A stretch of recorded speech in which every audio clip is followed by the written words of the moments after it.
মা, এই দেশটা দুর্নামে বইরা গেছে।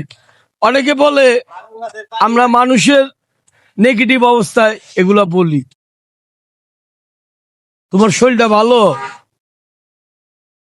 মা দোয়া করো শুধু আল্লাহ। আচ্ছা যাই হোক, যে যা বলে বলুক। আমরা রাস্তায় দাঁড়ায় মুরগি ভাজা বিক্রি করি, পোলাও বিক্রি করি। এটা সত্য কথা না মিথ্যা কথা? মা, কারোতে ভিক্ষা চাওয়া ভালো না কাজ করে খাওয়া ভালো, এটা বলো তুমি। তুমি যা শিখাইছো তাই তো।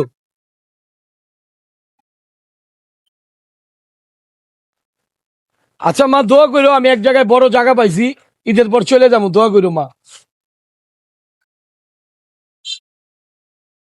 ল্যাংড়া লুলা তো দেই, যেমনে কইছো অমনি চলি।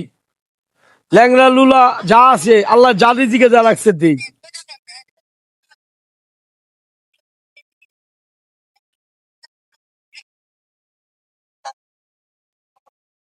মা আরেকবার বলো, বুঝি নাই, আরেকবার বলো।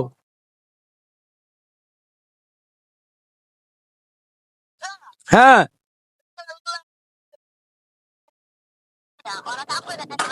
যাক আলহামদুলিল্লাহ। আর বলা লাগবে না মা, বুঝতে পারছি। কথাগুলো কেউ নাটক মনে করেন না। আমার মা আমার জন্য অনেক কষ্ট করছে। আর আমি যতদিন বাইচা আছি, আমার ফ্যামিলি আমার সাথে আসুক না আসুক, আমি আমার মায়ের সাথে আছি। মা, আল্লাহ হাফেজ।